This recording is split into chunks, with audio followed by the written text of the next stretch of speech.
Hello, YouTube. How are we doing? I just wanted to come on here really quickly before I review some wine, which I'm very excited about.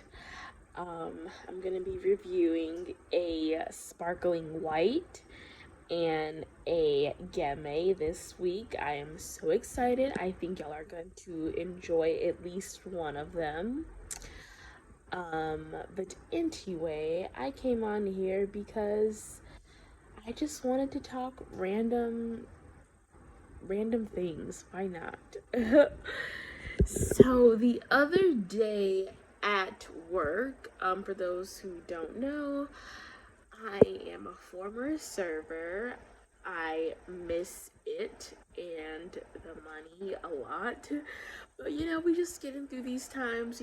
So right now, one of my jobs, I am working at a liquor store, and I'll be honest, it's cool that I get to work with wine a little bit still and recommend wine. Um, but you still deal with an interesting crowd for sure. So about a week ago, an older couple comes in, and the lady goes to me, "Excuse me, I'm looking for a rosé." I say, "Great, sparkling or still?"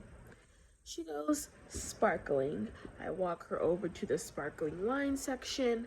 I point her out to the rosés, and I'm like, "What kind of sparkling rosé are we looking for? Something more on the sweet side, something more fruit forward, or more on the dry end of the spectrum, something more earthy and bold?"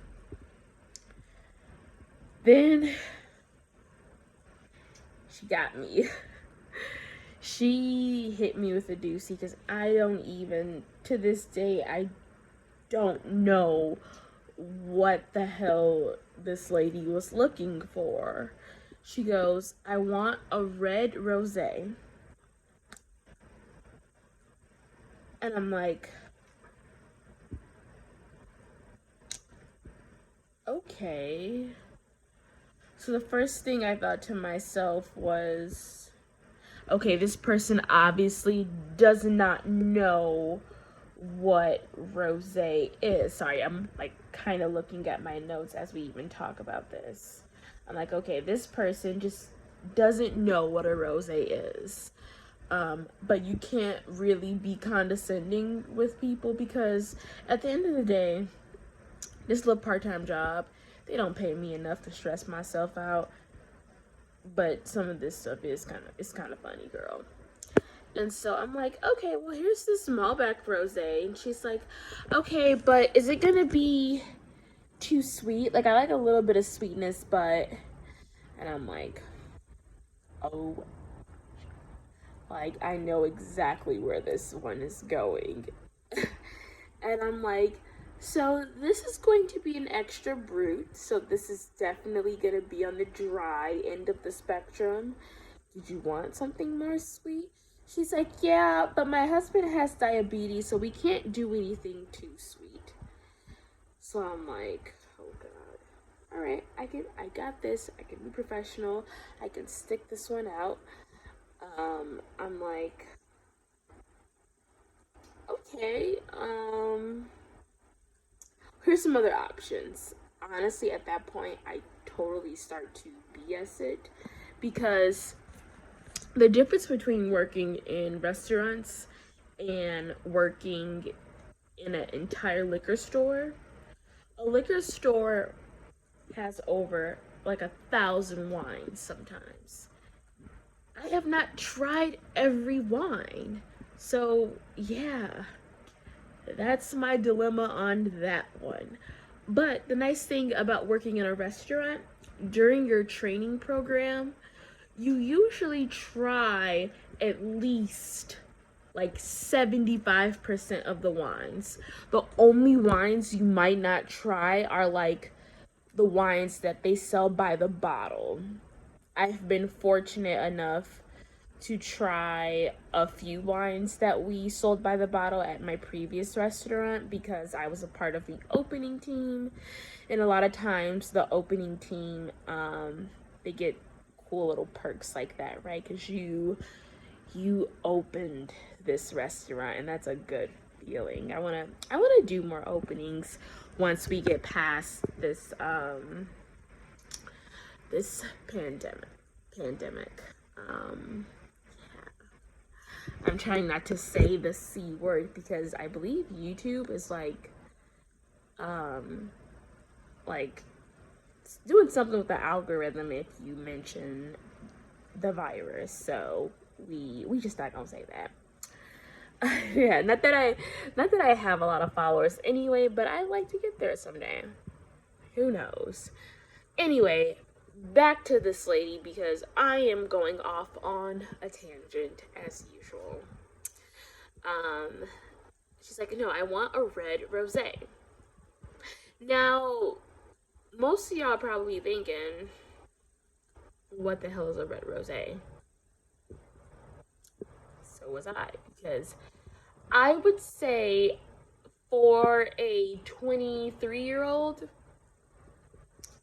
I'm fairly well versed in wine. Like, I'm not the person who goes to a restaurant and orders Moscato with my steak. Just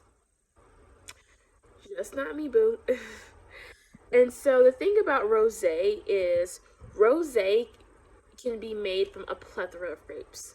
Typically, it's going to be made from a red grape.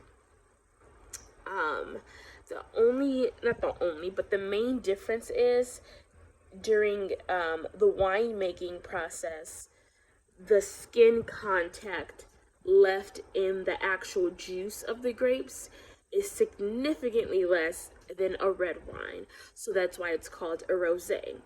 So when you look at the bottles of your rosé and you look for the variety, you will often find very common grapes that you probably like already, such as Pinot Noir, Syrah or Shiraz. What else? Cabernet Sauvignon. Trying to think of another popular one. You all get Tempranillo, Sangiovese. You all get the idea. Pretty much any red grape can be a rosé, and that's awesome. Anyway, that whole little thing was like annoying. It also had me scratching my head. I'm like, I don't know. I also felt like they were trying to insult my intelligence too, because she walked up to my non-black coworker. He's also much older than me, so it could have been like an age thing to be fair. She's like, back in the day, you'd go to a restaurant and you'd say, I want a red rosé, and they know exactly what you're talking about. And the odds are they didn't. It was probably just such a common trend that they had some sort of protocol to deal with people like that. It's the same thing now in the restaurant industry when people are like, I want a sweet wine that's not Moscato. Okay.